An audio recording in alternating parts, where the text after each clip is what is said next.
Hello everyone, we are here live in the Ruby Lane Cam. We are here live with Steiff expert Rebekah Kaufman, and boy do we have a treat for you. So Rebekah is about to teach a seminar called Can You Bear It? And it is on Steiff teddy bears from the 1920s to the 1970s. Rebekah is a Steiff expert. She is a Ruby Lane shop owner. She has Steiff Gal on Ruby Lane. She is an exclusive shop owner since 2010, and she has usually between over 300 to 400 Steiff items listed at all times, and they are wonderful. Rebekah, can you tell us a little bit about yourself and as a Steiff expert? Well, thank you so much. I am flattered and honored to be here today. I am a proud seller on Ruby Lane. I have been for many years, exclusive, as you said.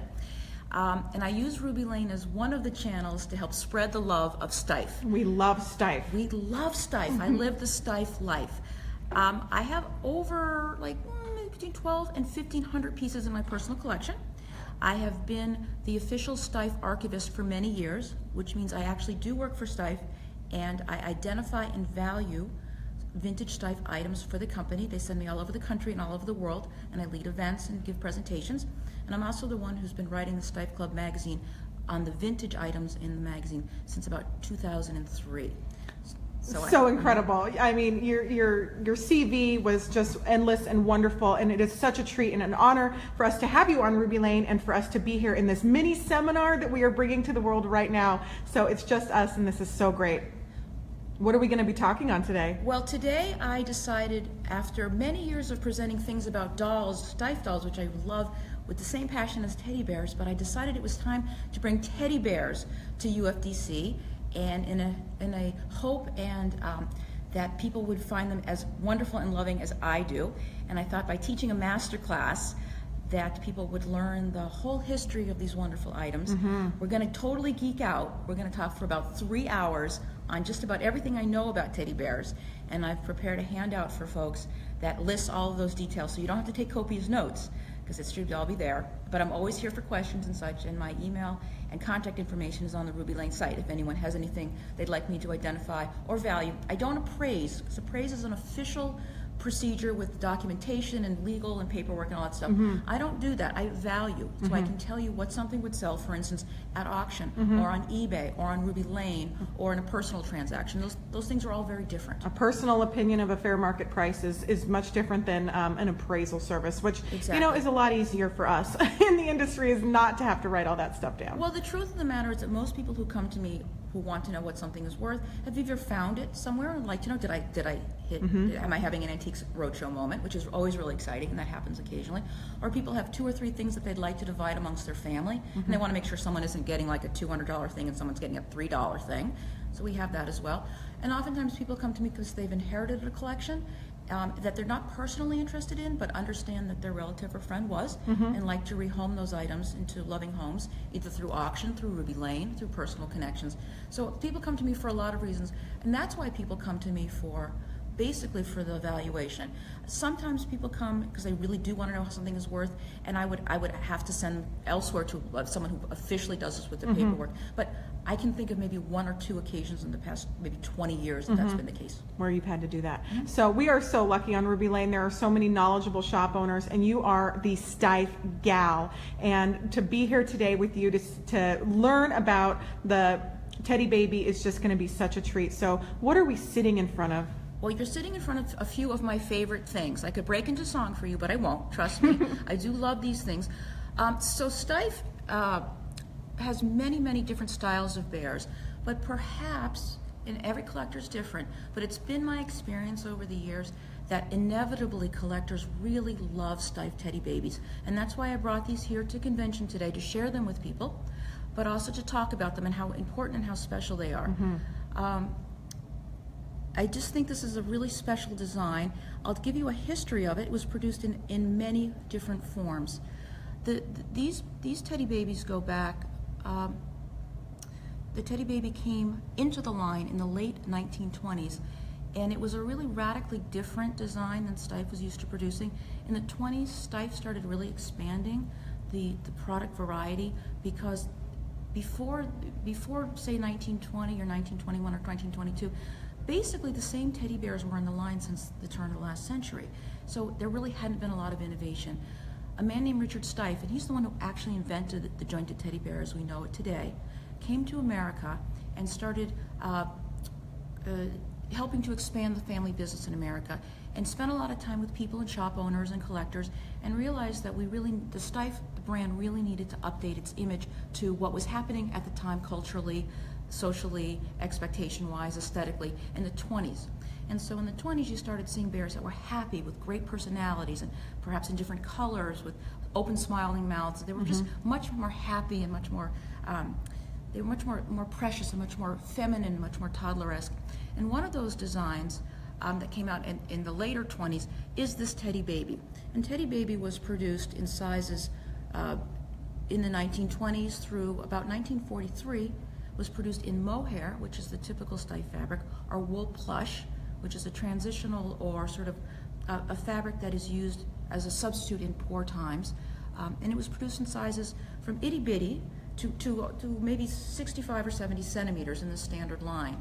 And the Teddy Babies are really precious. I'll pull one out as an example. This one is a wool plush version. And you can tell it's wool plush because it's got a wonderful texture to it. It's a continuous texture as opposed to mohair, which feels more like a washcloth or a carpet. But the Teddy Babies, I'm a dresser. Some people dress, some people don't. I am a dresser, I fully admit it. So you see everybody here is fully clothed because we're at a special occasion. But the Teddy Babies had an open or closed mouth. The closed mouth is much rarer, but the open mouth. And what Teddy Babies are famous for is this very distinctive muzzle. The eyes set right on the muzzle here. Smiling mouth, usually with some wonderful coloring inside. Teddy Babies also have distinctive downturned paws. Usually with Steiff bears you see wrists and turn paws. These are distinctively downturned. And then you're going to see flat cardboard lined feet, which were designed for standing. He's just wonderful. If you guys are tuning in, we are here live with Steiff expert Rebekah Kaufman. She has a shop on Ruby Lane, and her credentials are just, they go on for miles. We are so fortunate to be here. We are having a mini seminar right now on Steiff Teddy Baby. So that is the basic characteristics. It's okay. We'll peek under her dress. We can even take her dress off. How do you genderize a bear? How is she a she? Oh, because she's in a dress. If Okay. she had pants, she could be a boy. But for the most part, I'm sort of a girly girl. Most of my things are girls. I don't know. It's that they're specifically with Steiff. Technically, if the bear has a nose stitching that is vertical, it's supposed to be a boy, and if it's horizontal, it's supposed to be a girl. Really? Well, that's what Steiff said many years ago. But people Then take it that must as be true. Well, it must be true. People take that as sort of a historical fact, but I think people can genderize their bears as they like. So here you can see the wonderful profile, very toddler-esque. Still has the traditional bump on the back. So what's very special about this bear, and I'll sort of walk you through these other ones that I have here. Teddy Babies are somewhat common because they were produced basically in the line from the late 20s to the mid-50s. So there's a lot out there. Because we're here at convention and I'm far away from home, I had to choose a few to bring with me, so I brought really exceptional ones. So the ones I'm sharing with you today are ones that I wanted the people attending the seminar to experience firsthand because they probably won't see these. So what I'm sharing with you are somewhat rarities. I do have Teddy Babies on my shop. They're a little bit more common and they're made out of mohair. But this one is made out of wool plush. And one of the extraordinary things about her is that she has linen feet. And I want you to see that. And linen, you can see it right here. And that means that she was probably made just before World War II. Because felt, which is traditionally on these pads here, was rationed for things like uniforms and hats, blankets for horses and other types of things. This is a substitute fabric, as is the wool plush. So this is a really nice rarity that probably dates from the early 40s. That is so interesting to know. If I didn't know that, I might think that that it had been replaced. Exactly, and that's why I'd like everyone watching this to realize if you see something that's wool plush with these pads, it's extraordinary. Send me a picture. I'd be happy to tell you what it is and give you some background and perhaps even a value on it. Another thing that's interesting is that for the most part, the brown Teddy Babies have a red collar and the blonde ones have a blue collar. And that's another way to tell that collar is authentic. They usually came with the bell. But you see the happy mouth and such. So wonderful. This is a beautiful one. So that is made out of wool plush. Now this one here is another rarity. Let me share her with you. I'm going to tell you a wonderful story about this bear. And I think one of the things that makes teddy bears so appealing is that in many cases you can get the history, and it's extraordinarily heartwarming. So let me first tell you the story of this bear, why she's so special, and then let me describe her body to you. So I bought this bear sight unseen at an auction in Germany, and I just fell in love with her. I thought she had the happiest face. And she had this outfit, and I put a bid in, and I won her, and I was delighted. And she arrived at my house, and she was even better than I thought. And I took her upstairs, and she had a few colleagues who were sort of the same shape and size and age. And I took the bear, and I posed her with some of her like-minded teddy babies in the same shape and size. And I sent it to the auctioneer. And I said, and I knew the auctioneer, he's a friend of mine, and I said, Karsten, if there's any way you know the family that put this at auction, would you be so kind as to distribute this picture to them so they know the bear's landed in America, that the bear is loved, and the bear has companions. Oh, I love it. And he did. And the woman was so excited. It was an older woman, clearly she was downsizing or something like that. And she sent me back pictures of her receiving this bear in 1948 at Christmas. Oh, I love it. So I have a picture of this bear the day she was born into her original family with the original little girl, which I keep with her. Now that's somewhat So special. somewhat a tangent to what we're talking about today, but that's part of the richness is what I do as the archivist at Steiff, is really collect these stories, and they touch me personally, and I do share them with the world. That story is actually appearing in the Steiff Club Magazine. But back to the bear, who's just fabulous in her own way. So this bear is made out of what's called artificial silk plush. And artificial silk plush was a fabric that was used in the Steiff line from the late 30s to the early 50s. Again, a fabric that was used when mohair was not available because it was either rationed for wartime purposes or not being produced. Artificial silk plush is made really short or a little bit longer like this. It tends to look fabulous for about an hour, and then it wears down and looks a little rough. And this looks a little rough only because this bear clearly had love, which is wonderful. So she's made out of artificial plush. She was born in the late 1940s. She has her button. She does have her button. Now what's interesting about this button is that it is a small trailing F button, which was in the line from about 1935 through the early 50s. And she also has the linen pads. The linen pads. The linen pads, and you see that here. But what I love about her, again, is her very happy personality. She's so happy. She's so happy. And Yeah. every time I bring her somewhere, somebody wants her. They want to adopt her. And again, it's the typical pattern. You see the eyes placed right on the seam, the happy open mouth, the stitching. She would have had a blue collar. And what's wonderful is these pantaloons were made for her by the little girl's German grandmother, so they're probably as old as she is. Wonderful. She does not have the shading in the mouth. That was worn off. Well, she Okay. has a little bit. Okay. She has a So it moth did kiss work. there. Okay, Yep, there it is. You would see that. And what's extraordinary about this one is that even though he's got a lot of wear, his coloring is still pretty strong. Yeah, it's just very vivid. Very strong. She's wonderful. Isn't she beautiful? And they're best friends, of course. This one also has an extraordinary story. This one was made also in about the same period. This is made out of cotton plush. And cotton plush is another alternative fabric which suggests just before or just after wartime production. And this is even less nubby than the silk plush, and it's got a drier feeling. This one really feels like an old washcloth. I mean that lovingly, don't take it in a bad way. Got a beautiful, beautiful smile and a personality. Has the Linen feet. The linen feet, the happy smile. And this one has, your button, also the short trailing F button. So just beautiful. And it's great to be able to see these bears because if they didn't have the button, I personally wouldn't know they were Steiff. Well, that's why you have to take a picture and send them to Exactly. me. And I'll give you as much information as I have. So she also has a beautiful, beautiful form. It's very typical to this. She has on, everything she has on was made by Steiff, but is not period to her. These are Steiff overalls that were produced for another edition that Steiff did. They're modern, but they fit wonderfully. This is a Steiff collar, and this is from a Steiff keychain. So great. So she's just beautiful. I'll tell you, I have two more, I'm going to save the last one because it's the most extraordinary. But this is my travel companion. This is Bub. And Bub means boy in German. And I just He's love wonderful. Bub. Everything about Bub collects accessories as he travels. When Bub left the factory in Germany, I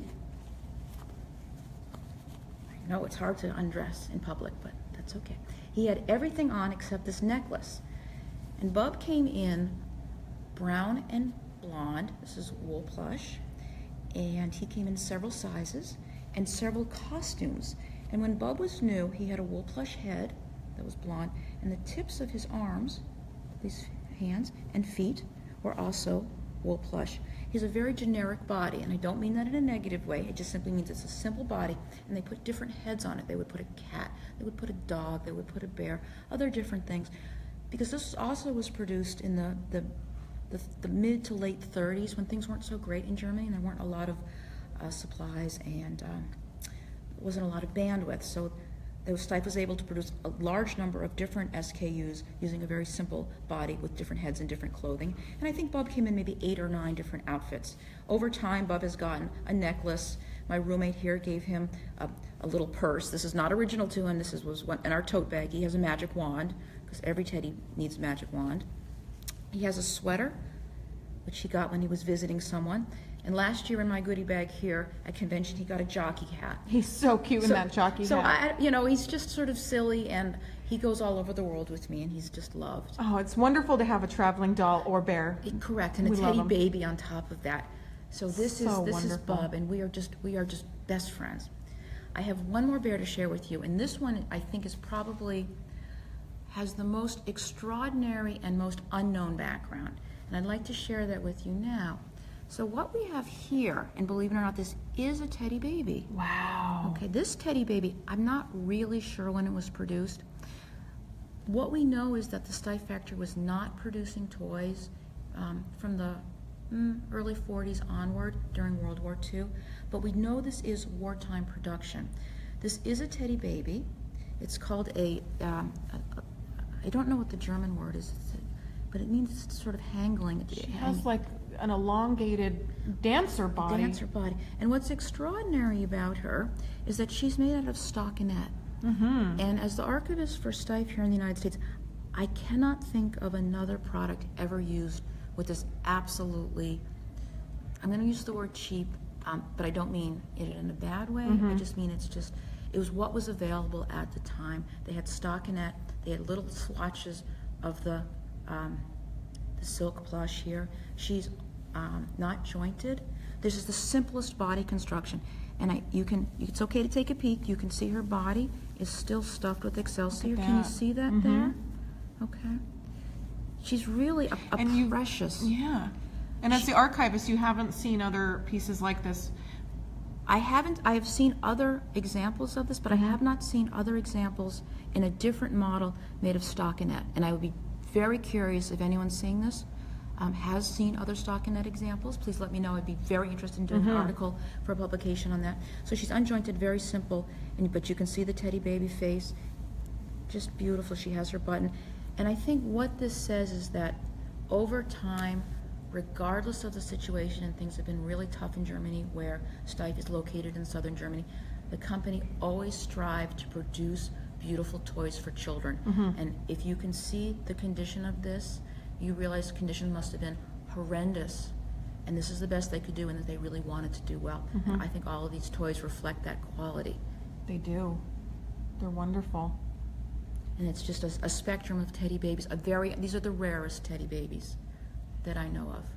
It is such a treat to see these and to get to learn all of these wonderful facts about these teddy babies, and hear your passion. It just shines through, and it's so inspirational. What do you have to say to people out there who might be watching this that didn't know maybe that other bear people were out there, or that felt like, I thought I was the only one that loved and collected bears? What do they do? Well, I would love to meet you. I'd love to speak with you. There is a community that loves bears. Steiff has an official club, the Steiff Club. You go right to Steiff North America on the web, sign up for the web. And as a part of becoming of that community, you receive a little toy bear every year, but you also get the Steiff Club Magazine. And I guess I'm kind of a Steiff geek. I love writing and reading all about Steiff, and this is by receiving the magazine that comes out twice a year. It's really a wonderful document that talks all about Steiff, all about bears, the history, new bears, old bears, and I think it's a very welcoming community. I think the convention is another place that's a wonderful place to meet collectors. I think that you never know. It's so funny because people here in the doll community come up to me and they always whisper in my ear, "You know I love Steiff too." And I always say, "You don't have to whisper. Yeah. It's all good. It's all good. It's all, put your spares with your dolls or keep them separately." They go hand in hand. They go hand There is in so much hand. crossover. There's so much crossover. I think that if you love dolls, you should love bears. I collect dolls. I've got lots and lots of dolls. I happen to have this collection with me here today, and I'm so happy to share it with you. But in terms of loving Steiff and connect with me. Connect with me through Ruby Lane. I'll put you And on your website, Steiff Gal? Yes, I blog about Steiff every week. I have since I think 1908 or well, that'd be a long time. Since 2008 or 2009, I blog once a week. Amazing. I pick something interesting and we talk all about it. It's a great resource to learn, research, reference, see what you've got. If you've got something interesting, absolutely send me a picture. I'll tell you all about it. No charge, no pressure, no nothing. You're wonderful. What is the name of your blog? My name of my blog is called My Steiff Life. My Steiff Life. Well, we Steiff can't Life. wait to be sharing some of those articles. What is the next thing you're blogging about? I will blog about a phenomenal treasure that I found in the showroom here at UFDC. Oh, well, that's exciting. And sometimes this happens to me, and I'm wondering if it happens to anyone who's watching this, is that you're walking in a showroom or a store and you see something maybe 3 booths away and it calls you like a siren. And it literally was like a space vortex pulled me over to this booth, and this thing fell into my arms and I just couldn't remove it from my arms. And I have another one, but it's not as rare. And this one is extraordinary. Oh, wonderful. And I cannot wait to share it with everyone who would be interested in learning more. I love it, love it, love it. So Rebekah has a wonderful Ruby Lane shop that is full of all Steiff, and she is constantly adding to it. Wonderful blog. She's a Steiff expert. Your body of work is just absolutely incredible, and your passion is what we absolutely love. So in closing, Rebekah, tell us what bears mean to the world. What does the bear mean to the world? Okay, let me give you a tiny story. We love stories. I'll give you a tiny story.